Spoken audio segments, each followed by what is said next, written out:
Hi, everybody. Good evening. It's evening here this time, and I'm here with my friend Rhiannon, who's in New Jersey, Yes, New Jersey, Philly area.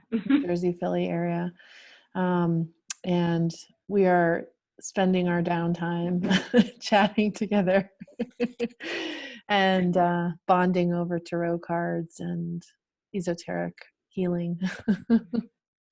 And I'm very excited that she agreed to chat tonight because I've been really curious to hear more about how you got to be where you are and how you're changing and growing through this time and what's next for you. And yeah. So would you start? Oh, yeah. It's so funny when we talked about what was going to happen and like the flow of the thing. I was like, oh yeah, that's easy. And then I go into where do I start? And it's like, okay. So Right. Well, what did you want to do when you were little? Did you want to be a healer? so actually, like I don't think it was ever in my mind. Like I had the little I had the little girl like the play out being a teacher and things, and that's actually starting to come to fruition in many ways now. But I was just kind of, it was never really a thought to be a healer or a massage therapist or a body worker or whatever term we want to throw on that. It was just always something I did. Like I've literally been helping people through touch since before I can remember. Like my abuela would tell stories, and I'm like, no, nope, don't remember this, but cool to know. Yeah. It's nice to be able to come back around into the things that are our small selves that didn't have all of the shoulds and buts and ifs on top of them, and to be able to realize that, oh, I just ended up here anyway, so that was cool. Mm. So I've been so I'm really now kind of coming into this place where I'm seeing a lot of the steps in the windy as it always is path kind of coming together in that space where I was always touching and massaging and helping people through pain from like the time I was really little, through spaces where I would tutor and help other people like with real big concepts and make them a lot more understandable in ways that seem to meet them a little bit more clearly where they're at. And even in this space where I wasn't super excited about going to college, and I have a degree in English Lit and Com, that I was like, I'm never going to use this, but this is the only thing that I can actually stand. It doesn't make me want to peel off my own skin while I sit here in class. This is what we're going to major in. Nice. Yeah, so even that now in this space where I've kind of evolved, they're all starting to come together, and it's actually kind of been thanks to the quarantine, because I've actually been like wanting to branch out into more online and distance body work.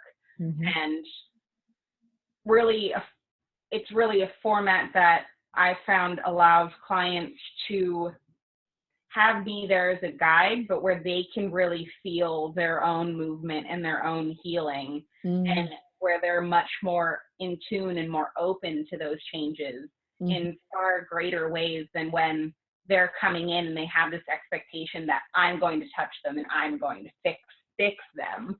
Yeah, So it's been, so this time has actually been really great because it's allowing me to really expand into that teaching role and use my ability and translate my ability to touch verbally and energetically to the client, so that way the healing really is in their hands. And with that, it's been another interesting shift, because I'm finally in a place where I'm like, okay, I'm going to do this thing that I've been thinking about doing for a really long time, and I'm just going to hyperventilate my way through it and just dive in. Yeah. And so part of that is going to be hopefully opening up not hopefully, I will be opening up a course really aimed at helping mothers and their teenage daughters, or adult daughters and their mothers really solidify, strengthen, and repair their relationships, Mm. kind of tear down some of the body taboos and the body shames that we carry, and help heal traumas through the whole line. Mm. So that's my next big project. And the inside of me is screaming in terror and running in circles, but I'm doing it anyway. So, Yeah, those are the best things. yeah. Is that something that you needed? Is that why it's coming through you? Yeah, very, very much so. It was, I had a lot of really, I had a lot of difficulty connecting to and being in and feeling into my body when I was little, and especially around anything that was sexually charged, even remotely. Like, I can remember being super small and just feeling like really, really like squirmy, uncomfortable watching Disney characters kiss. And it's like, okay, well, that's a thing. Right. So, so like, and I found that when we don't have a really strong sense of our own bodies, then really our sense of identity and our sense of boundaries are really, really fluid and can be easily influenced by outside forces. And yeah, I know that part of that for me was just how I experienced life, but it was also just the disconnect between how my mom and I communicate. And so even though she wanted me to have all of those strong connections to my body and feel, body positive and good about my sexuality, it was like, for whatever reason, it just didn't quite click. And so we've had some issues around that, and we've since been able to heal and grow, and now have a really great relationship. I just see a few ways where, like, it would have been nice to have an intermediary, or know some of the struggles that my mom or even my grandmothers went through. Be like, oh, I'm not alone. This isn't weird. All of my friends who seem perfectly comfortable in themselves, because, teenagers mask really well. They do. And, Right. yeah. So I think that being able to create a space where there is, again, a facilitator to just go, hey, here's a little bit of a bridge. Yes, teenage person, you are supposed to go out into the world, and yes, your mother is going to sound completely ridiculous right now. Yep. But here is this space where you can both learn and grow about yourselves, and you can know that there will always be the support here for you. So that's what I'm, in my rambly way, I'm learning to refine things, but that's essentially what I would very much like to bring into the world next, because Nice. I don't really know of any space that does that intentionally. So yeah, it's not common. There are some resources out here in Colorado for that, but it's like local. They're all local things. So yeah. Beautiful. So is that like a series of classes, or a one-time class, or a retreat, or what? I'm hoping to make it, right now I'm thinking it's going to be a 4-week course.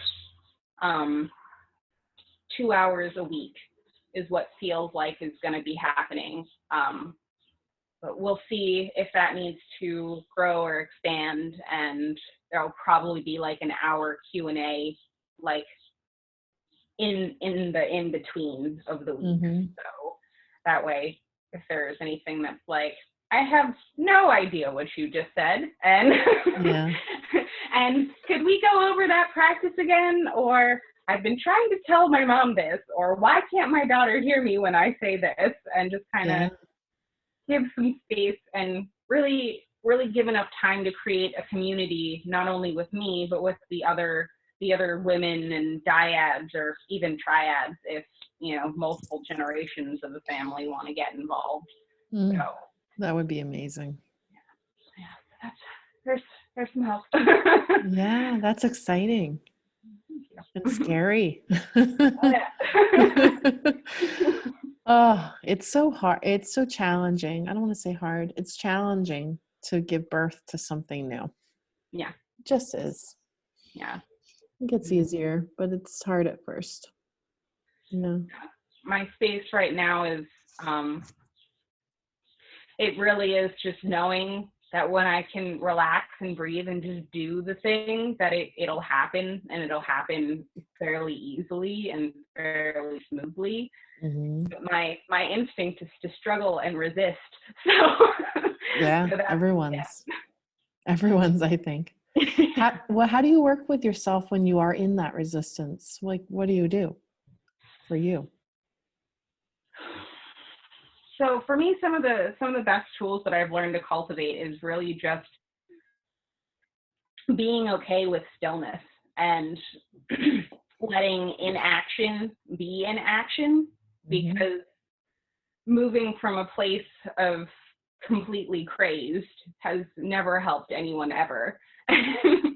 And so just reminding myself that I can drop in and letting myself go as deep as I can, and hopefully grounding myself. What I found most helpful is as deep in my pelvis as I can go, and then being able to kind of mentally felt sense explore the tangible felt aspect of those emotions, and being able to work with that within my own body, because I think a lot of the times we tend to intellectualize emotions Mm-hmm. and feelings and courses of actions, when we can come down and strip out the complication if we just listen to what our bodies are telling us. Because Mm-hmm. even though our language is like eye on the prize and look where you're going, our heads can go any which way. It's our hips that tell us where to walk. So if we can Mm-hmm. listen to our bodies and we can align with that, then things are much smoother. And sometimes that does require a space to step back and step in and Mm-hmm. come out from the out here. Who taught you to listen to your body? Like, how did you really learn that? Begin to learn that? I think it was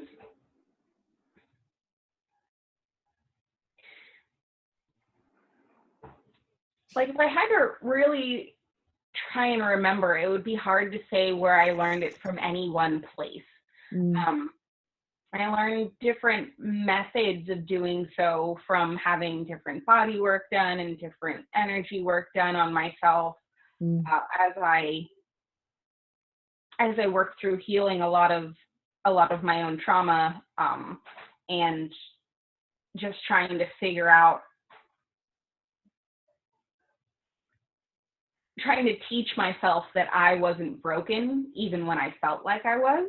Mm-hmm. And so it came from partially this place of having to move against the talk therapy where I started out at, and it's like, this is wonderful and this support is great, but it is not the thing. And so kind of having to have that realization, if the talking and the mind stuff and trying to like logic out events is not helping the emotions, then what other aspects and what other portals can I really use to get in touch with myself? And so the body, especially with my instinct to touch and heal people already, kind of just was like, well, this is next. This is what you try next. So, Yeah. Yeah. so it was like part instinct, part move away from the intellectualization of pain, and part learning from other people. So, yeah. Yeah. Me too. Yeah. Yeah. Me too. Learn along the way. Yeah, absolutely. Yeah. And it's the talk therapy path. When I see people, I love when people have been through talk therapy, Yeah. because they have brought a lot of their shadow into the light. Yeah. It doesn't mean that their bodies know what the heck happened. Yes. But at least their minds are clear. Because when people haven't had talk therapy, sometimes you have to, or you don't have to, but you have the opportunity to really help them wake up. Mhm. And that can be difficult. That can Yeah. be challenging to say, oh, you're in an abusive relationship actually, or, Yeah. oh, wow, is that the best, healthiest pattern for you right now? You know? Yeah. So, but it only gets you so far, Yeah. which is why people can do talk therapy for 30 years and still be working through the same material. Like, Mm. I still cry about this. I still, haven't feel like I haven't really processed it fully. And yeah, and that can be so frustrating for people because they have invested so much time and energy and money into their healing. Yeah. Absolutely. Mm. And I agree. It's definitely important to look at all elements of a human self. And I think that's one thing where our current system of healthcare or sick care or whatever you want to term that is a little lacking, because so often it's presented to us as if we do this one thing, then it'll get better. And if that doesn't get better, then that one thing, it just won't help you at all. And so you need to stop that and move on to something else entirely, when really we need multiple angles all at once, that Yeah. multidisciplinary approach, and just being able to see all the aspects of our human selves in order to really grow and evolve out of what was into what can be. Hmm. Yeah. So what are some of the things that tripped you up along the way? Oh God, what didn't? I know. uh, I think definitely one of the biggest things was the times when I wanted to get better or make shifts for other people, Hmm. um, simply because it was always that thing where, external locus versus internal locus, and Hmm. which of those is more effective. But um, aside from that, also, when you want to get better for other people or you want to make changes for other people, you tend to do so in the way that you think or that they think is what they want. And Hmm. it's not necessarily authentic or helpful or even healing for you. Like, it might be a change, but may not be the best change you can make. And so when I finally had that realization, and when I was in a place where I had enough of the external support that I could use that as a springboard in order to be like, wait, I don't know, wait, but this is what I need. Hmm. Then there was the challenge of,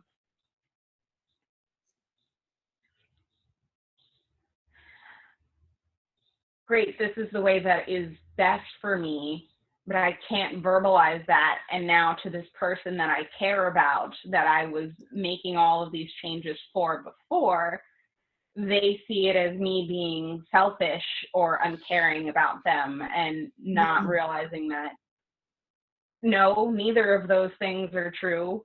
This is just actually who I am. And we've never been in a space where either of us have seen who I actually am. Yeah.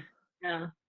So that was probably the biggest one, is teasing out me from all of, like, family and romantic interests and friends, and coming into a space where it's like, yes, I needed all of that support to be able to make a change.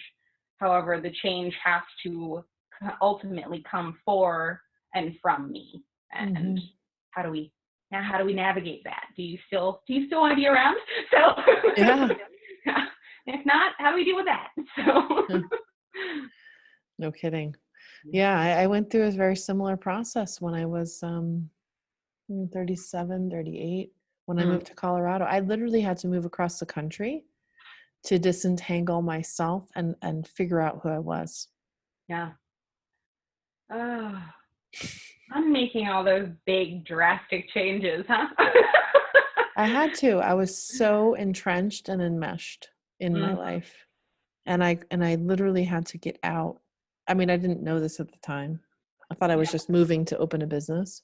yeah, But when I look back at it, I'm like, wow, that's how much inertia I was in. yeah. That's how stuck I was in my old identity Mhm. of this nice blonde lady that makes cookies for NKT classes and answers questions on a forum and you know what I mean? Yeah. But Well, you're still a very nice blonde lady, and I'm sure you make cookies, but now it's all for different reasons. it is. It's for only when I want to, Yeah. only when I feel like I would like to make cookies today, Yeah. which I did over quarantine for the first time in 5 years.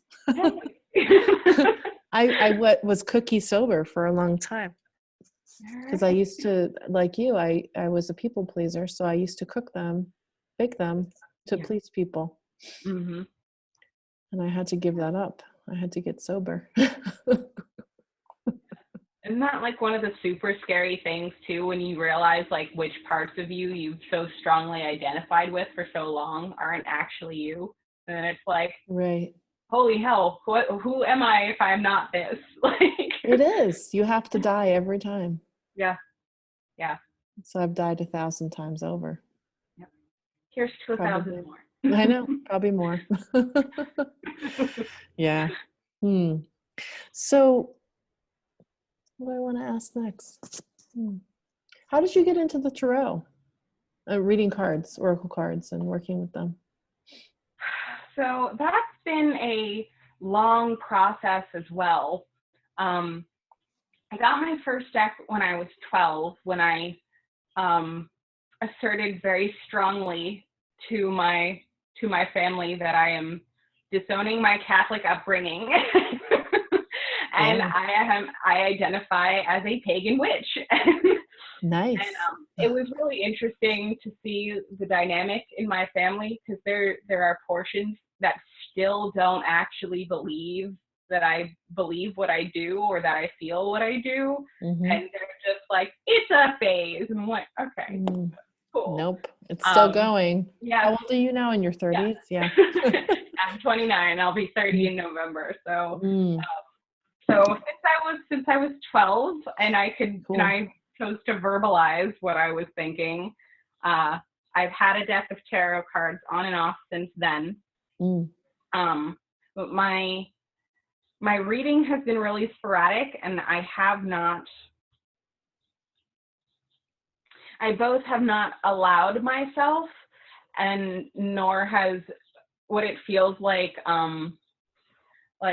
my true first deck, which is this one, did not reveal itself to me until like 5 years ago or so, and it's only been in the last year and a half, 2 years, that I've been able to immerse myself in reading and really let the cards talk to me. And I think some of that does lead back to what we were just talking about before, the space where, okay, is this your identity because it's your identity, or is it Mm-hmm. because you're pushing against or appeasing someone else? And so Right. I Is think it a lot of reactive in some way? Mm. yeah, Mm. I think a lot of those energies, especially having been brought up so strongly in the religious background that I was, um, and really being the pioneer in my family, because now a lot of my family members, aside from those who are still like, it's a phase, they actually think a lot more along the same lines I do. So Mm-hmm. it's like, They too have evolved. Very yes. cool. Yeah. And it's so I guess the short answer is, for real, and fully allowing myself into those, quantum probability spaces that exist in the tarot, about 2 years fully, but I've had it been circling since I was 12. So Yeah. Very cool. And which deck was your first deck? I don't remember what my very, very first deck was. I would probably see it if I would probably know it if I saw it. But this deck is the Cosmic Tarot, Mm-hmm. and I think it's beautiful. It's by Norbert Lasch. I don't know how to pronounce the last Mm. name, but they're very cool. I I appreciate them greatly, and I call it my cuddle me deck because they speak very clearly and they're Yeah. very gentle with me when they do it. Yeah, I'm looking at them on Amazon. They are based on traditional tarot, like with the suits and all of that, or is it more of an oracle deck? It is based on the traditional tarot, so just Nice. yeah, it takes a lot of liberties with the rider Symbology. waite, and it involves a lot more of the it really does try and integrate visually all of the different aspects of the tarot, the numerological, the colors, the uh, astrological elements. So it's pretty much all right there, and so whatever it wants to tell me, it can pretty easily without me Nice. having to rely um, on like memorization techniques, which is how I originally tried to teach myself tarot, and it wasn't working. I can't either. Yeah. I don't work that way. Yeah. I got to Yeah. feel the imagery with my heart to understand its meaning Yeah. and use my clairvoyance, I guess, to see. Oh my God. I've tried to take tarot classes several times. Yeah. And it's like, okay, let me just write these notes down. And immediately when I leave the class, it's like, bing, right out of my brain. Yeah. No, I'm right there with you. I think perhaps that's the other reason it took me so long to really sink myself into this space, because it does take a lot of trust in yourself that the words that are coming out of your face are relevant, or even if they're not, that they're still the right words in some sense, because even if the other person doesn't want to admit that they are. Yeah. And being confident enough to go, okay, if you're wrong, you're wrong, and that's all right. So, but you're probably Yeah. not, so just say it anyway. You know, that's something I'm learning. I'm definitely learning that a lot of times what comes to you is completely accurate. But the person may just not be ready to hear it, but they'll still take it in Yeah, and go home, and it'll be in their consciousness, and in like maybe a week they'll be like, oh yeah, that's, that yeah. is true, what she said was right. Yeah. Do you use them in your practice? Do you read for people? I have for a few select clients who I know are open to it. Mm-hmm. One of the interesting things that's happening along with all of this transition um, is that the doing the distance work has definitely allowed me to roll into the energetic realms in a way that I have not felt comfortable for whatever reasons. I'm still working those out within my own self, but also that my clients are more resistant to Mm-hmm. in an in studio session. So I definitely plan on using them more as I continue to evolve.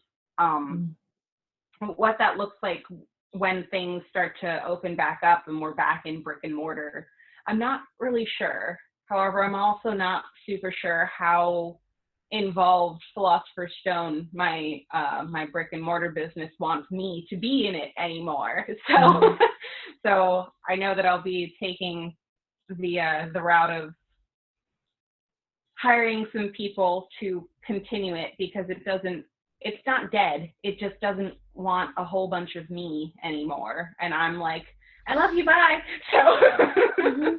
so Yeah. I definitely think it'll be evolving where I do bring them out more um, as I evolve and I continue to get more online clients, or even if I change how I'm working with in person or in studio clients, I guess, physically present clients. Yeah. Right. I love I don't incorporate cards very often with people either, but I love to play with all kinds of things. Yeah. Oils and crystals and channeling and light language and like all kinds of stuff. And if people don't like it, they can just go. Yeah, they can go elsewhere. So I mean, but most people are like, this is amazing. I don't know what you're doing, but yeah. keep doing it. Yeah. I find I get that a lot. I think the biggest thing for me is still finding a way to gracefully incorporate the energetic, esoteric, out there stuff with the very physically grounded, movement based, structural based things that I do in many ways. And while they in my mind they flow together great, sometimes Yeah. being able to explain so that way it makes sense to clients, that's really the biggest challenge. And so it is something I will stumble my way through until one day I say something that's like, that is the phrase I will repeat from now on. Yeah, like put it in your permanent script. Yeah. The way I explain it to people is that you have 7 bodies and your Mhm. physical body is only one. Mhm. And so we work on all the dimensions. And I have a chakra banner in my office, so I kind of point to it and help them understand there's layers of energy. Yeah. And that seems to resonate with most people. They can understand that we got to work on all the different layers. But honestly, you know how you attract certain clients? The people who are coming to see me have really, they get it anyway. Yeah. They come pre-prepared. Yeah. I don't have to do a lot of, I used to though. Back when I was more working with neurology, Mhm. if I wanted to kind of venture off that path, I had to do this whole, God, it was like a dog and pony show. Like Yeah. This is valid. I'm not doing anything odd. I'm not wasting your time or money. This will do things. So how you yeah. experience it, I can't actually tell you, but it will do things. So Yeah, but that lasted only as long as I was wanting to call in the clients that I would do the dog and pony show for. yeah. Once I was like, I don't want to do this anymore, I just Mhm. never got those people again. They go other places. Cool. Well, that is always good to know too. So it's just Yeah.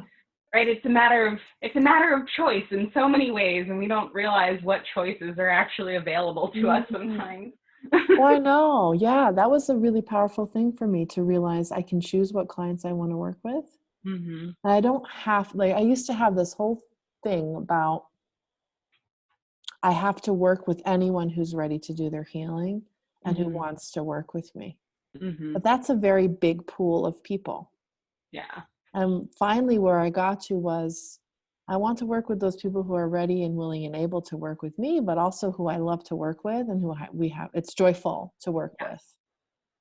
And it used to be, I want to work with the clients for whom it was mutually beneficial. Mhm. Like they're learning and I'm learning, and I'm realizing even that is limiting. I don't need to do that either. They can just be fun. Yeah. Like Yeah. it can always be joyful. And we're allowed that. That's cool. Yeah. And I really like that too, because like when you own your own business, there's so much emphasis on knowing exactly who your target client is. Yeah. Like you should be able to name this person and what their age is and their occupation. I'm like, I don't know. I don't know. And I don't really care. I don't Yeah. care. I just want to have fun when I'm working. Yeah. They can be like 2 years old or 102. Yeah. That's a really freeing concept. Thank you for that. You're welcome. Well, yeah, it was something that took me a long time to figure out. Oh, you can have fun? Oh, okay. Okay. All right. That's good. I don't have to dread certain people coming. I mean, usually anyone that I dread, I don't know if you have this, but anyone that I would dread they would come in, it was because they had a lot of resistance Mhm. and they weren't quite ready. And I was like, let's go, let's go, let's go. And they were like, no, not ready. I'm just going to Yeah. show up and dig my heels in. I'm So, here but I'm not here. Yeah, it's hmm tough sometimes.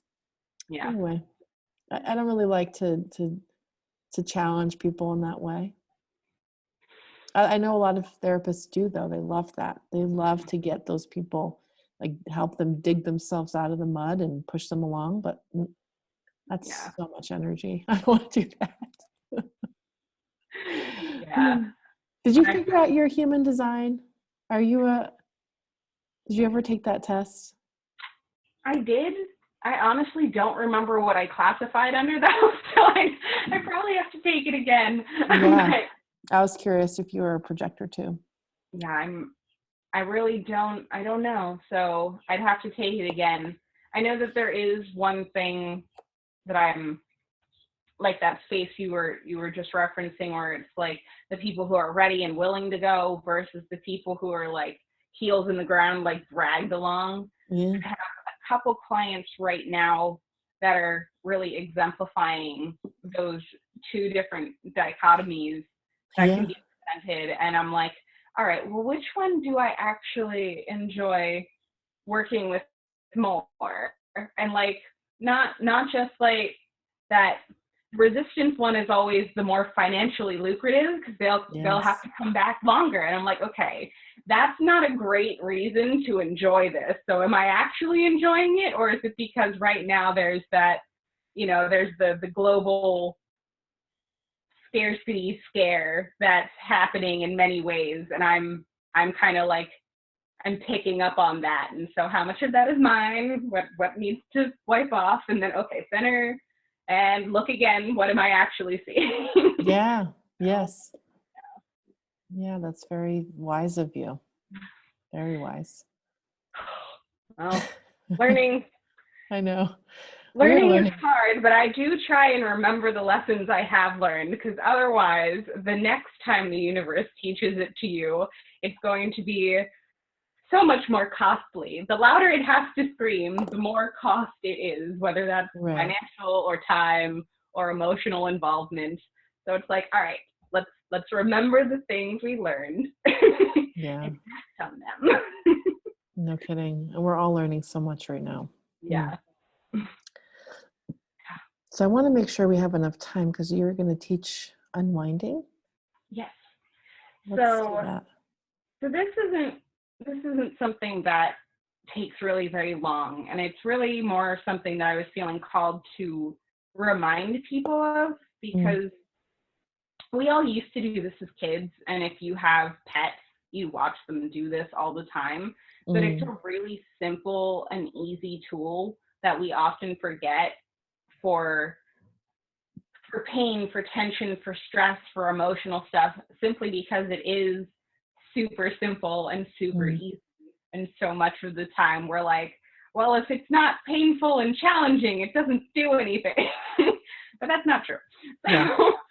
So I guess right here, are you feeling any particular stuckness or pull or anything anywhere, Jamie? Well, all day I've had a headache. Okay. It was so funny. I was gonna say we're gonna start with your head and neck, and I was like, no, let Yep. me first. Like, All day I've had a headache. Lots of okay, things changing in those energy centers today. yeah, Mm. okay. So then, just let yourself kind of relax, and for anyone watching on the replay, just kind of modify this so it fits wherever in your body you're feeling whatever it is that you're wanting to shift or move or change. So just close your eyes. Start some nice, slow, deep belly breath.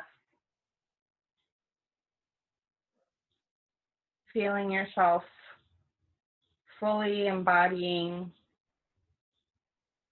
into your physical vessel.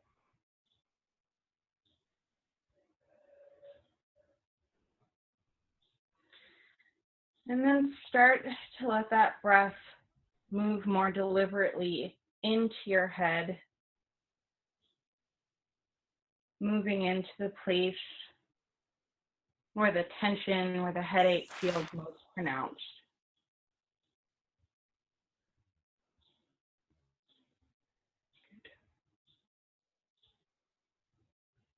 Notice the expansion and the contraction in this space with your inhale and your exhale.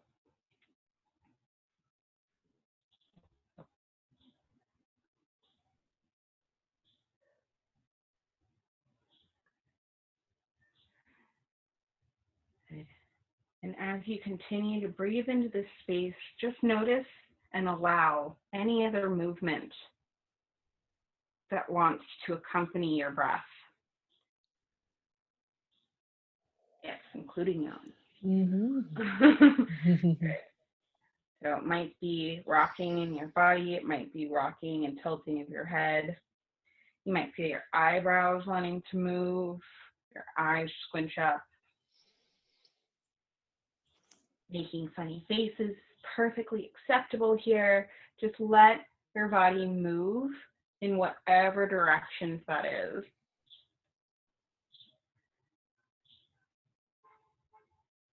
Good. Letting the pace fit whatever your body's asking for, so it may speed up, it may slow down. You may find yourself coming into a space of stillness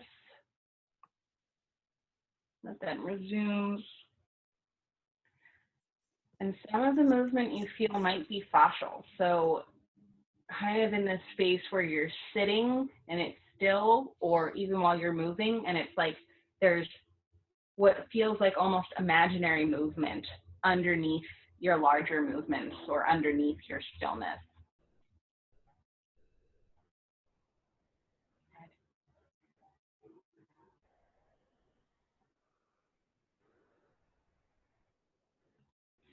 Letting as much or as little of the rest of your body enter into this head movement as you continue to direct your breath up and into your head, into that space. If it feels like the locus of the discomfort has changed, redirect your breath into that area. Good.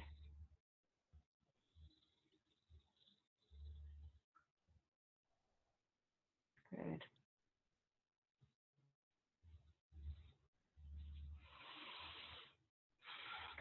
And as it feels like it's coming into a completion, whenever you're ready, whenever that feels like it's coming to completion, let your breath drop down more fully into your belly again.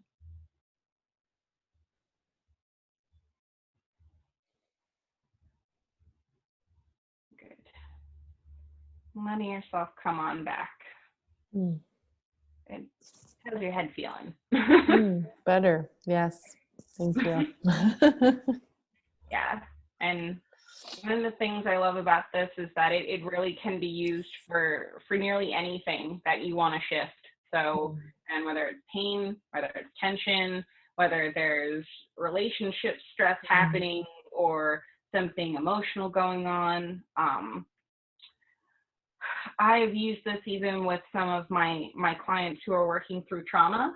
Do this gingerly and slowly, of course, because unwinding trauma quickly is not great. helpful. But again, going back to listening to your body and what is a good push and what is like way throwing yourself off a cliff. So really a versatile tool that can be used for whatever your imagination can apply it to. So lovely. Yes. Huh. Thank you. That was great. Cool. Very helpful. Are you interested in pulling some cards? Does that feel good to you? I have no idea what question to ask, so do you have an inspiration? Okay. I always love to go back to the what do I need to know? That's always a good general question, right? So I'll shuffle, you tell me when to stop. Okay. Is this for me? What do I need to know? Let's make it a collective effort. Is there anything that us in general in the world or between you and I would be helpful for us to know? So. Okay. Okay, stop. Okay. Okay. So.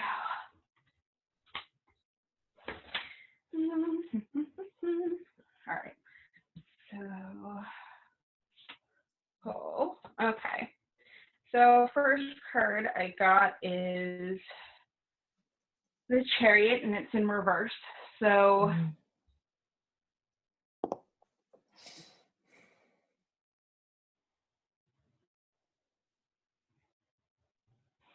I need to pull another one before I drink that one.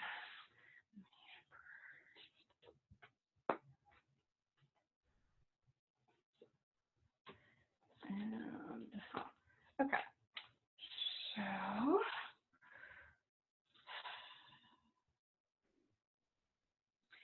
Chariot, Emperor, Nine of Swords, Nine of Pentacles, Prince of Cups. Okay, we're just making our way through here. Okay, so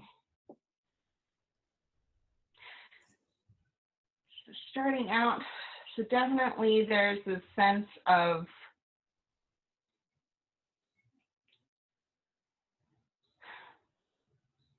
kind of like running around in circles, but it's like running in a spiral. So we're culminating into a space of, culminating back into a space of ruling and feeling in control. And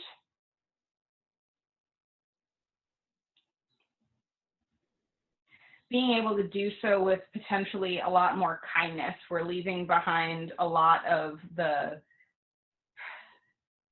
collectively, I think we're leaving behind a lot of the things that we were kind of like shooting ourselves in the foot with, a lot of the things that we were doing to be self-detrimental in our cycles, just of living within the world. And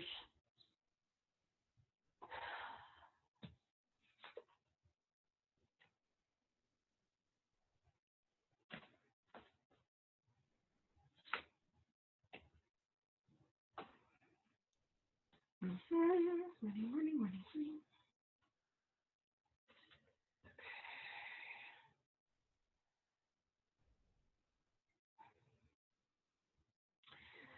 What we're entering into is kind of this space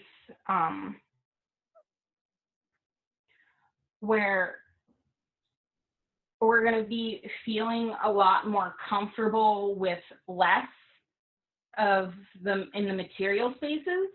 And we're going to be looking and diving and much more interested in some of like the deeper mysteries of our internal selves. And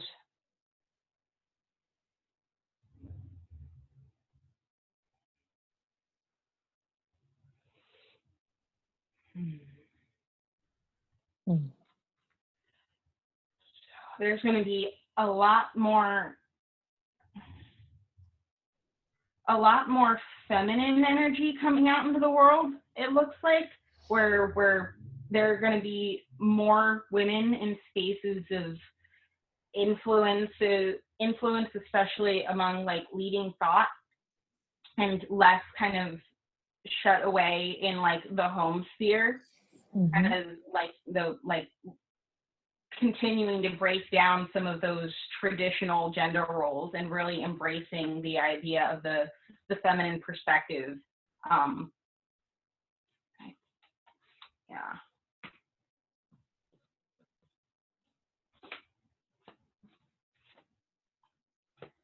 So.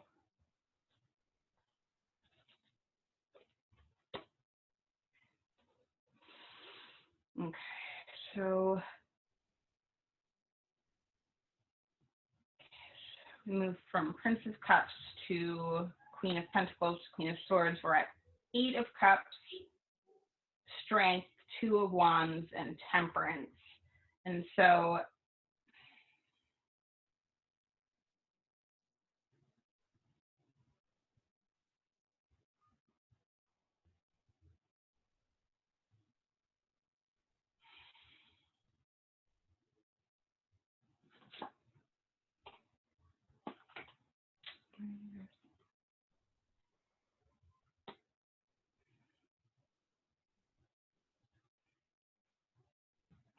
I'm running out of room.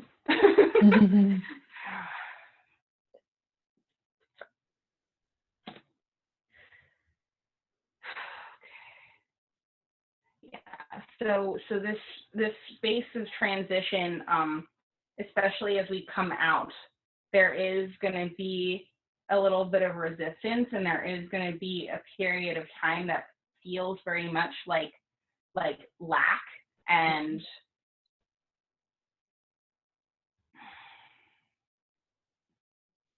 like there's a lot that we're giving up, and we're not seeing a whole bunch of return on investment in the immediate outcome. So even though we're in this big process of upheaval and turmoil right now, we're still looking at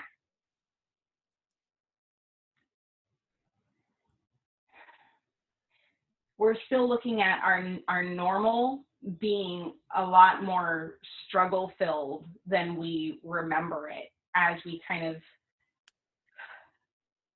take a step back and realize what choices we've been making. So ultimately we're going to get to a place of ruling and cutting out of those things that were self-destructive, but we still, as a whole and as a collective, need to be able to clearly see those choices and own them, and then offer ourselves a sense of grace and